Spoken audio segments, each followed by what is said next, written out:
Hi everyone, it's Trine. So this video is if you have your natal Mars either trining or sextiling Saturn.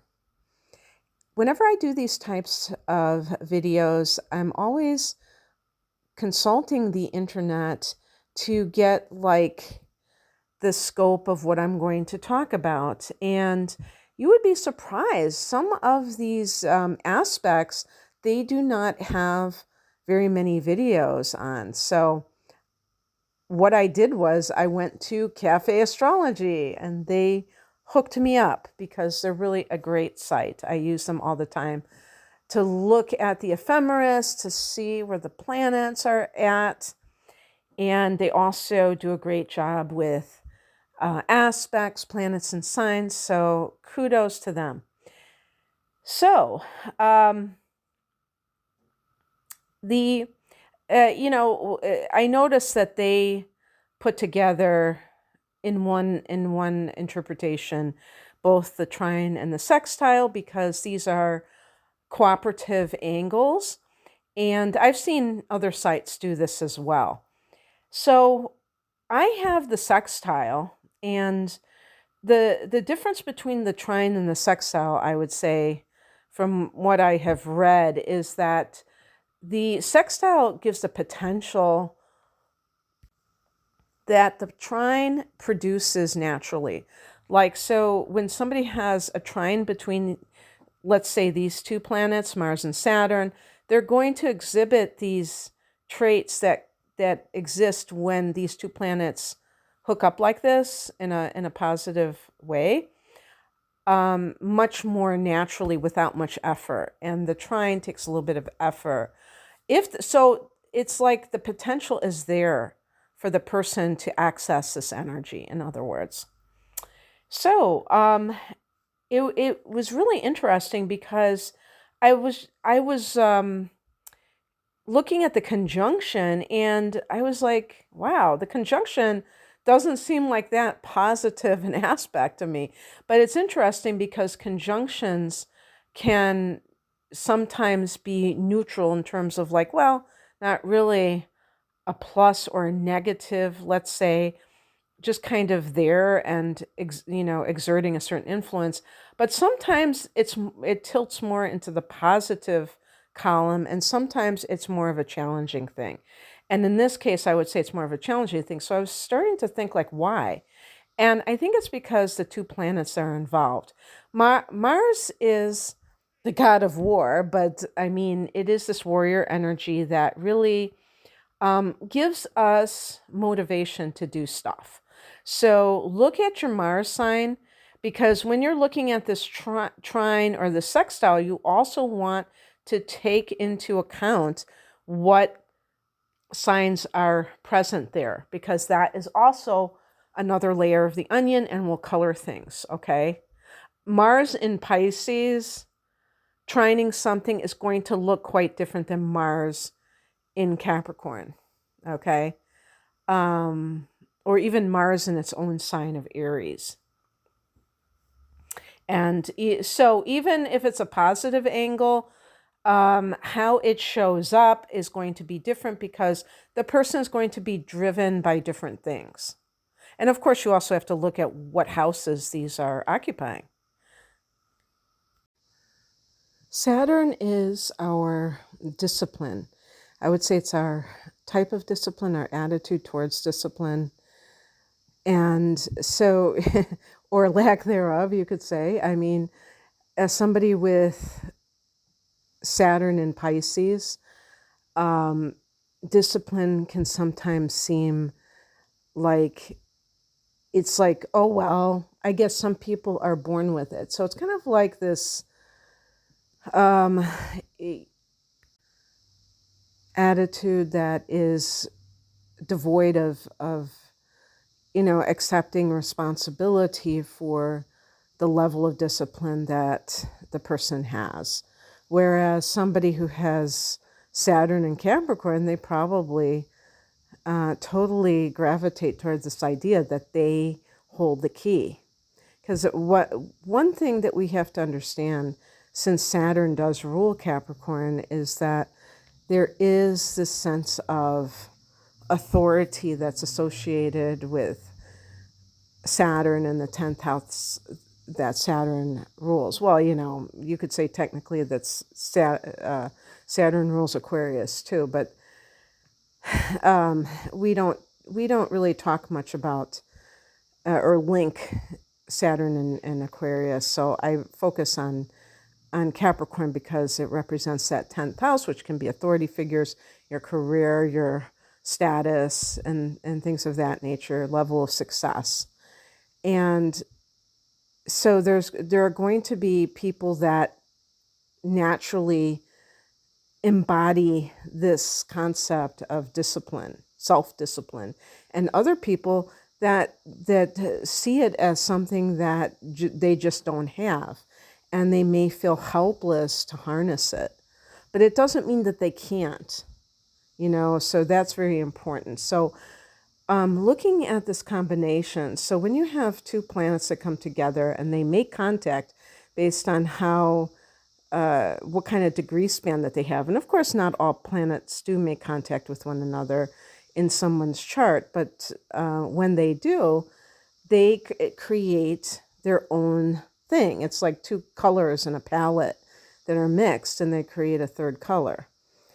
So we can look at these two influences and what it means when they come together, whether it is harmoniously, as in this case, or when they clash, like if there was a square, or they seem to be diametrically opposed, like an opposition. So in the case where they're coming together harmoniously, in the trine or sextile aspect, the drive of the person and their concept of discipline, their practice of discipline, are aligned. So they are, or I guess I would say more like they are cooperative with one another. I think the conjunction would be more of an alignment, but whether that produces a positive result overall, you would have to look at what sign it's in, what house it's in, what the motivation is. So I prefer to talk about this as cooperative. One of the big words that I always use when I think of Saturn in someone's chart, for instance, if somebody has Capricorn at their ascendant, so they're ruled by Saturn, or they have Saturn in their first house, is resourcefulness. And I honestly feel that being resourceful is one of the most valuable qualities that a person can have, and something that is in relatively short supply nowadays, because so much is being done, like when children are being raised to kind of like do everything for them, or we just have like a different world than we used to. And even with toys, where children are, more and more elaborate toys instead of like blank blacks, that I had when I was a kid, and just more simple toys that are more open-ended. That it's not about forcing a child to entertain themselves, but it brings more of their own creativity into that. But resourcefulness is being able to if you need to obtain something, for instance, that you can like think of ways to get what you need without having to necessarily rely on, typical sources to do so. This can also show up as someone who, may not have a lot of resources, but they're able to take what used to be called make do. They're able to take what they have and make something out of it, rather than saying, oh, well, I don't have this or that, so I can't do this or that. And so this is really important to talk about resourcefulness, because Um, Saturn is about ambition, goals, and Mars is about doing and having the drive, the will, the power, the ability to sustain effort in something. And so this is harmonious. So the person may be very successful, I would say, because, and also that I mentioned being able to figure out ways to do things that go outside of the normal, um, ways. And sometimes we could look at this as being self-reliant as well. And I often see people who are ruled by Saturn, even, you could say also the sun in Capricorn too, as well as the ascendant, or maybe somebody who has this, one of these two positive angles, that they have the ability to make things happen in their own way, regardless of the outer circumstances, because they rely on themselves, they don't rely on others, and they, take care of business. They do what they say they're going to do, regardless of what it looks like on the outside. Now, Saturn is father time, so it may take longer than somebody else, but that other person who achieves something in a quicker manner, they may be a flash in the pan. The person there, some people try to hack into success. They might try to boost even artificially, like for instance, online. There's always that temptation, boosting engagement in a fake way by paying for it. And sometimes, a person may really have the goods to back it up, and it just simply, for some reason, they're being kept down. I personally still think it is not above board to do something like that, but I can understand that a person may be frustrated that their message isn't getting out, or they're not able to, obtain the kind of views that they're looking for. But some people, they just want to do things the easy way, and they don't really necessarily have the goods to back it up. And so they might initially make a better splash. But in the long run, in the long haul, they will probably drop out a lot sooner than somebody who is very gradually building up an audience, building up a following, whatever you want to call it. And actually, I just want to say something, because I know some people are trying to, start a YouTube channel or some, online business, and it usually involves, maybe it's Instagram, because nowadays that's, to get if you're starting an online business of any kind, you have to have somebody being able to see your products. Yeah, you can advertise, but a lot of people, they might not have the money to advertise. Plus, they want to have a following because they just want to develop a relationship like that. And you don't, people are focused so much on numbers. You really should just focus on developing a following. Even if it's a very small but ardent following. I've seen people that have 10,000 followers, and they are able to really, and they don't really grow very quickly at all, but they're able to do very, very well in their business, because they're engaging those people, but also the information that they're providing is very pertinent to maybe a smaller group of people, but it still is something they can't find everywhere. So they have a pretty good niche in that sense. This is the kind of thing that this combination thrives with, because there is this ability to take action, but also to be disciplined and believing in the long haul versus a short gain.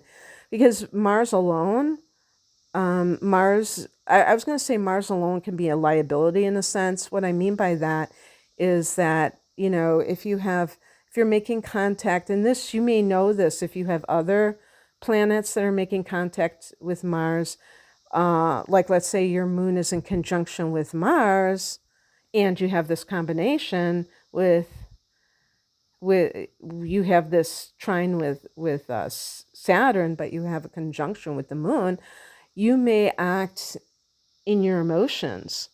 And sometimes you may act when you are too emotional.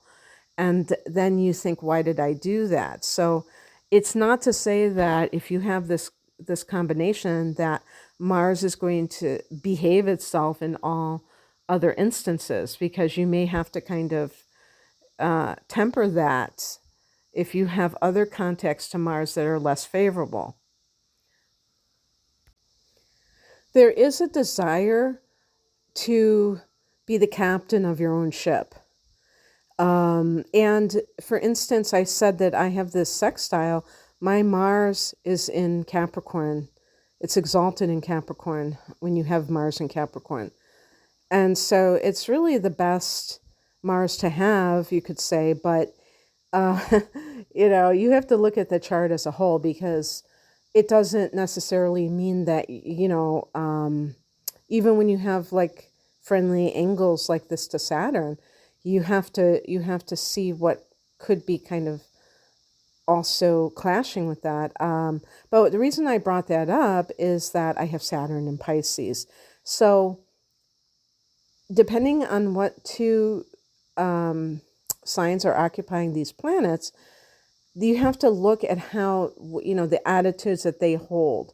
So I already have talked about Saturn and Pisces, but the reason I say that, if you are controlling what you're doing and you don't want that interference from other people, that will typically mean, as far as I'm concerned, that you would prefer to work for yourself. And at the very least, if you do work for somebody else, that you have a great deal of control over the choices that you make. In other words, you're not just taking orders. And Saturn is about frameworks and foundations. So it is associated with building something. And Mars gives the energy to do that. So it's really a great combination for people that have a lot of, what's that term? A good work ethic. But I always have these caveats. You have to look at your whole chart. Using myself as an example, not because I want to just talk about myself, but because I have one of these favorable aspects.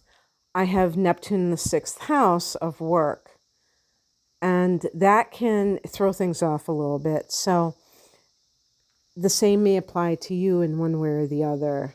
And like, for instance, if you have Mars in Pisces, you may be able to have motivation, but your sympathies have to be aroused, perhaps.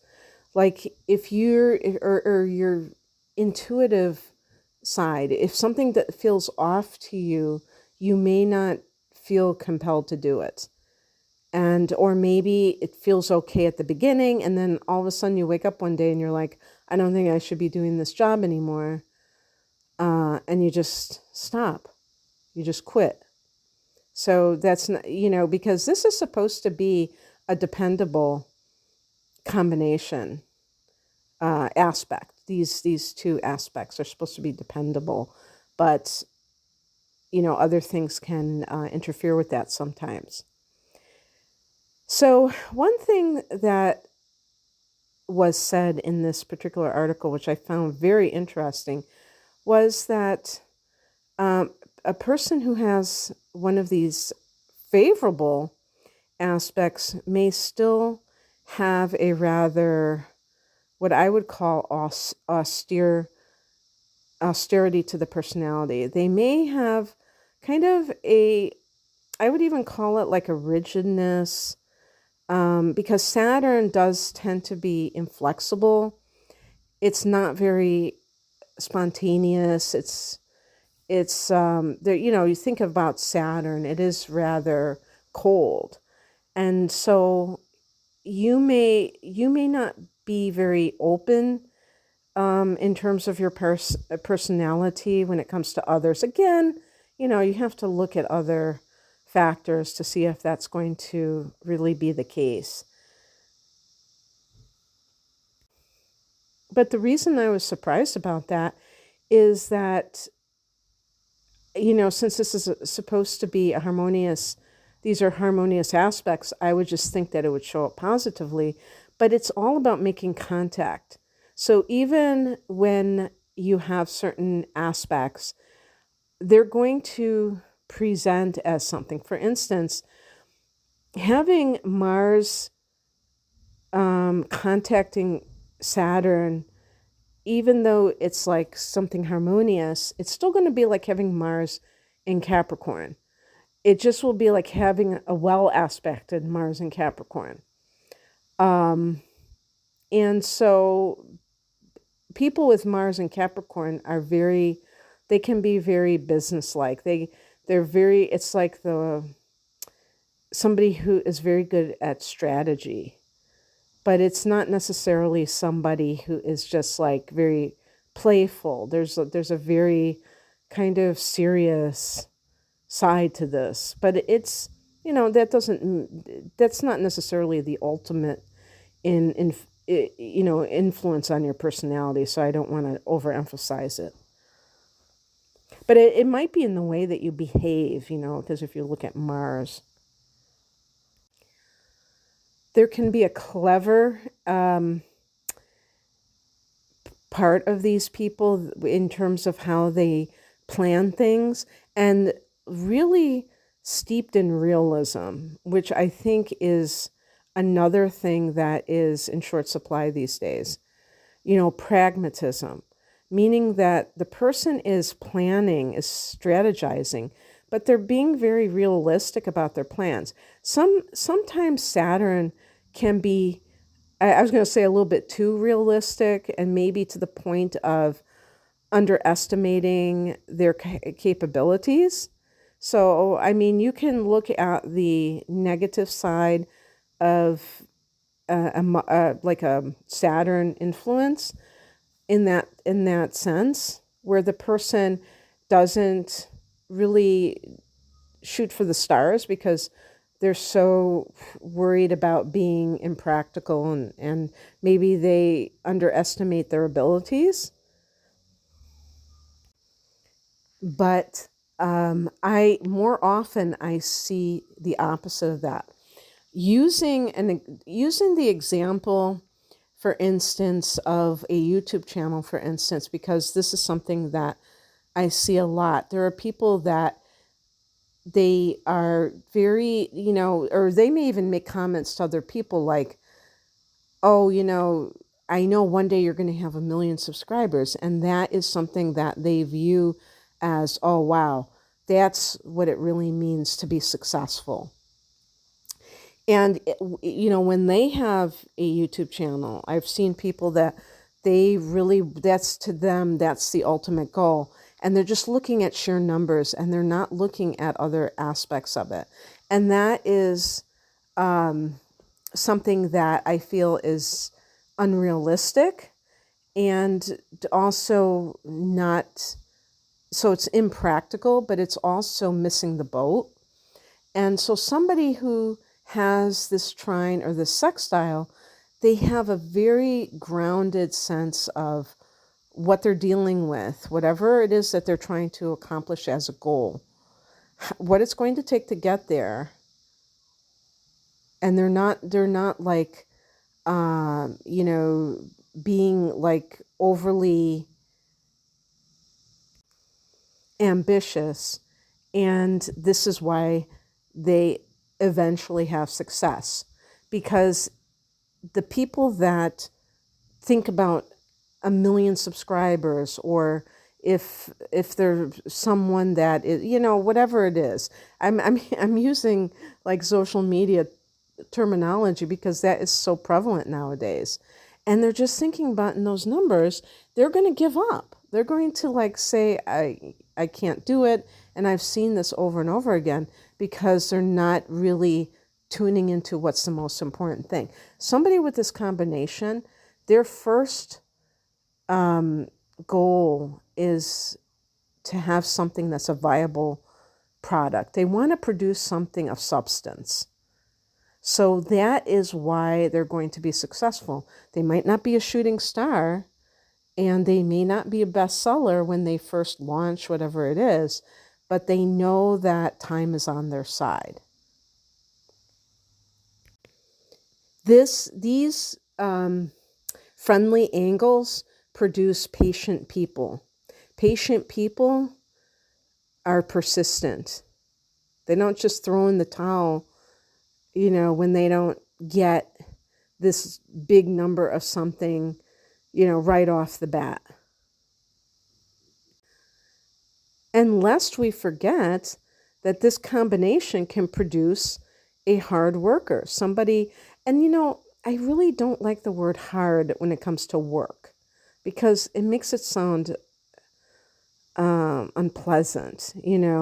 I think this person has a capacity for really rolling up their sleeves and getting down to work itself. Like work is not something that you are probably allergic to. And what's even better about these combinations is that you see work, putting in sustained effort as something that is required. Some people don't. Some people think that they want things to manifest, but they mean drop in their lap. You're able to endure. And that means that you are going to sustain your effort. You're not going to peter out right away, fizzle out. You have the ability to plan out, to have a game plan and to, enact it, engage in it in a very methodical way. And that's really, to me, maybe it's because I have Mars and Capricorn along with the sextile, I really think that makes a lot of sense. Rather than just like doing this, doing that, and trying to and being haphazard about it, not being deliberate. Okay, that's what I have for you. I hope that this resonated. If you would like a private reading, the link is below. Take care. Bye.